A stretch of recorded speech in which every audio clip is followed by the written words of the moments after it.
So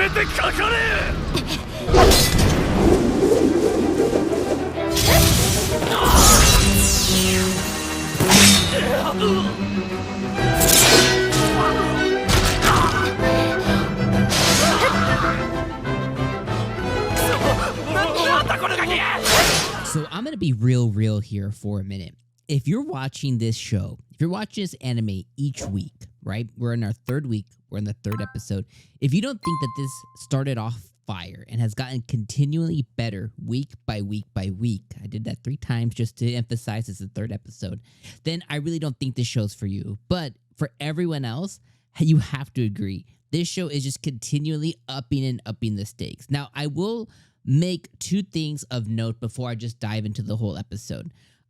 Number one, I still think that the self-deprecation, the self-harm, mental harm that she does to herself with these mental gymnastics about what could have been, that she's doing, I still think is probably one of the least likable things of this show. I'm not a fan of her continually kind of like internally scolding herself or holding herself accountable for things that are not going to come to fruition because she is in complete control now.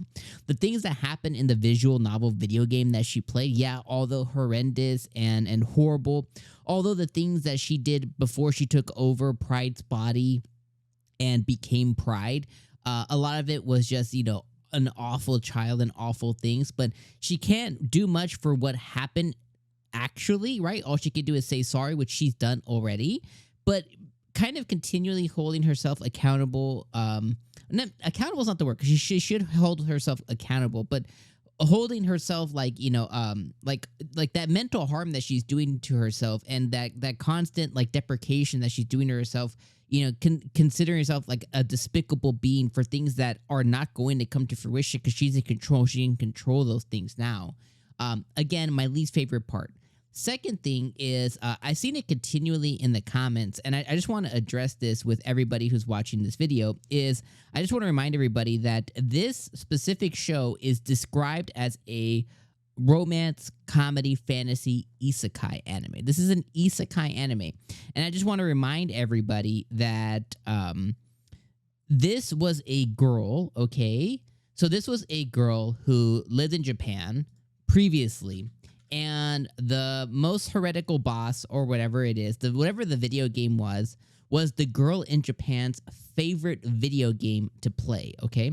Now, the reason I'm re-emphasizing that is there was a lot of misconception about that this is Pride. Like, this is a Spirit Chronicles type situation, if you've seen that anime before, that this is still Pride that just happens to have obtained some memories of the prior girl. No. This girl was, and I'll read it here, right? I'll read the description from the synopsis from the show that was provided to us. The official synopsis has it here. A normal high school student in Japan reincarnates into an 8-year-old body of Princess Pride. The first order of business is for her to survive and see another day. She's going to use her cheat-like abilities to resolve her father's resolve her father's death, rescue the kingdom, and become a kind of benevolent ruler. Okay, so I just want to set everyone straight that this isn't Pride that so happened to get some memories from this Japanese girl. No, the Japanese girl, because she was thinking about this game so harshly when she got hit by Semi-kun. And remember, it's a semi. Oh my God, she got splattered. But she was thinking about this game so hard that she ended up being in Pride's body. She got Pride's memories, not the other way around. And she is now using her knowledge of the video game that she played to push herself forward. The other thing is we keep seeing scenes of things that she did awfully in the past. And my interpretation of that, and you can interpret it whatever way you want to, okay? But based on the anime, I don't know anything about the source material or nothing, but just based on what the anime has given us, is these are just simply cutscenes that she saw from the visual novel 𝐒𝐻𝐸 game that she played on her Switch, PlayStation, probably Xbox, but PlayStation or a Nintendo, she played on, or PC. So I just kind of want to set that right together. I just see a lot of confusion about it in the comments each week so far since we started, and this is an isekai. All right, moving on past that, also please tell me I'm wrong in the comments. If I am, if it's based on source and 100% in unequivocally I am, put it in the comments. Because again, I could be wrong, but based on what the anime has given us, these conclusions that I drew are the ones that I hold as truth while I'm dissecting the show. Okay, so this episode, again, incredible. I'm gonna stop, or I'm gonna talk about where it left off on, and then I'll kind of go backwards. But essentially, I really love that her image is continually impressing and really like being relished in the kingdom. Like her brand is being relished. She's being kind of held up to this, incredible genius 11-year-old girl. And the action that she took this episode by using her precognition ability, which she doesn't have. They're essentially just memories from the game that she played, kind of putting 2 and 2 together and putting a guise of that she has precognition. Will she actually awaken that ability at some point? I don't know. But she uses her memory from the game that she played so well, and she twists that as precognition. She goes and saves her people. The captain, as she sees extremely useful, is about to die, so she has Stale beam her or teleport her over there, and she just wrecks these dudes. And again, her brand is going to skyrocket because not only is she saving her people, not only is she going to save her knight captain, but then she just obliterated this bandit group single-handedly. So she's going to be like, I don't even know what's going to happen from here. So that is in itself crazy. And then she uses her memories of the guy that she saw there. She was like, oh, I know who that MFer is.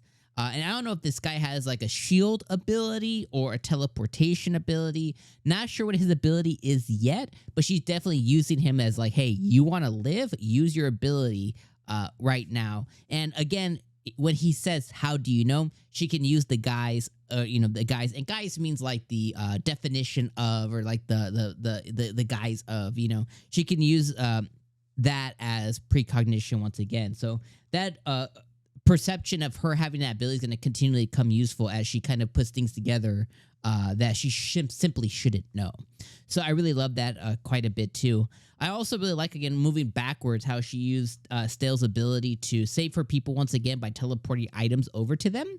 And I really love that she again, her brand's going to increase even more, as she told the vice captain of, don't let anybody know Stale's ability. He is not a tool. He is not to be used for war or anything. He's not to use his ability for things that he does not want to, period, the end. And of course, that's going to get brownie points with Stale being willing to do anything for her. But then it's also going to get brownie points from her people, seeing on how closely guarded she's using somebody who's extremely powerful. They even describe Stale as her trump card at 1.2. Also, I love seeing other people's powers. Like one of the recruit had, I'm going to call it the FaceTime ability, basically had the ability to project. It's like a projection ability. I thought that was really, really dope as well.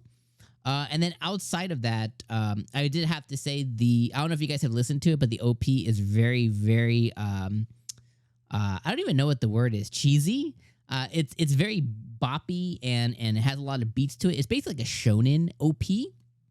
And I just thought it didn't fit at all, but I don't know if you guys have seen that.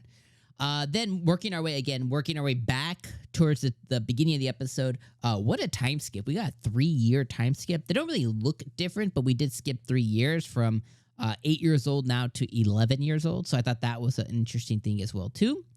And then we get a little bit of monologuing as well when she's talking to Tiara about that she will, in fact, one day be married to Stale, which he has definitely started to have a lot of feelings for Pride. I think that we're already there from step one or day one. But Pride is defining those feelings as feelings for Tiara, and that's simply just not the case. I also love that she hella has Tiara on her side as well too.